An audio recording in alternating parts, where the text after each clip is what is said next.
Ok, dans cette quatrième partie, ou la première partie du modèle éditeur, nous allons voir comment importer des modèles dans notre scène à travers le modèle éditeur. Donc, on va passer sur notre logiciel de 3D, en l'occurrence j'utilise Modo, et je vais vous montrer comment importer tout ceci. Alors, ça c'est le modèle que j'ai créé.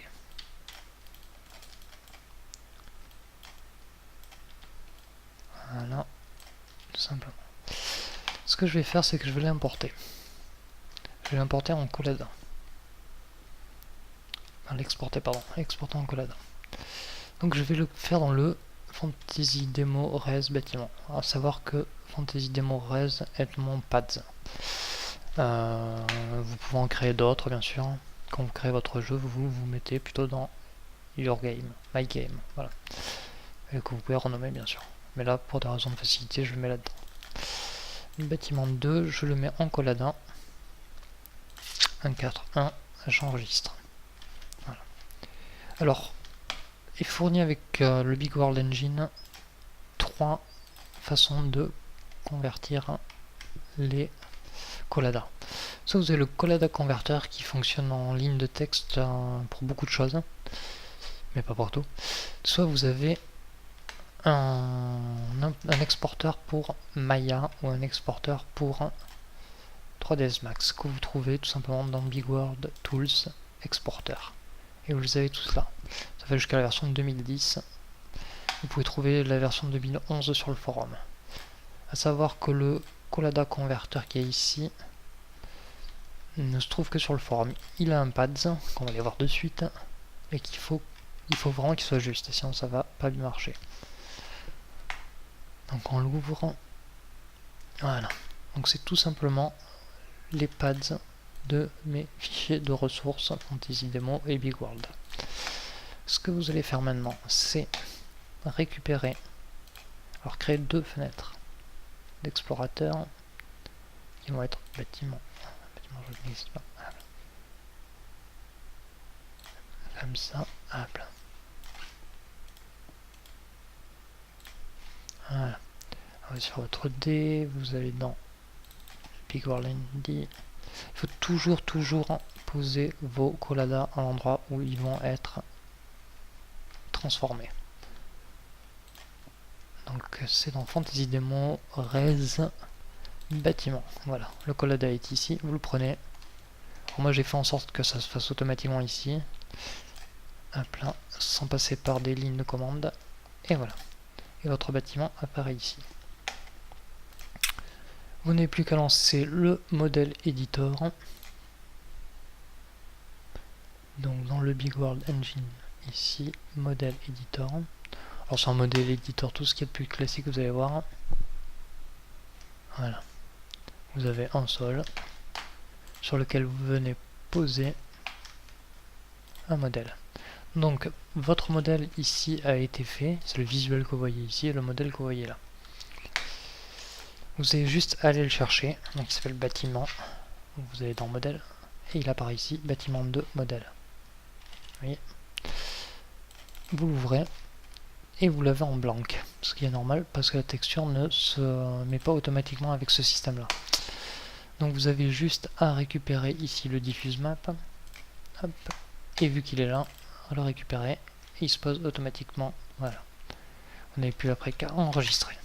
Alors ça c'est la méthode qui est bien quand vous n'avez pas Maya ou 3ds Max. Le seul souci c'est que ça demande des lignes de commande quand vous faites des animations. Donc moi ce que je préfère utiliser c'est Maya. Il faut avoir soit Maya soit 3ds Max sous la main, ce qui est quand même embêtant. Mais bon, si vous préparez 5 fichiers Collada Exporter, à la fois pour les animations, à la fois pour les statiques, à la fois pour les particules, et pour bien d'autres trucs, vous n'aurez pas d'ennui par la suite. Alors ce que vous pouvez faire ici, c'est qu'une fois que vous avez installé votre plugin, vous importez le Collada qu'on a créé tout à l'heure. On va pas s'embêter. On va aller le chercher. Alors mes pads ne sont pas justes, mais c'est pas grave. On va aller les chercher à la main. Je je me trompe toujours. Hop, Fantasy Demo, Res, bâtiment, il est ici.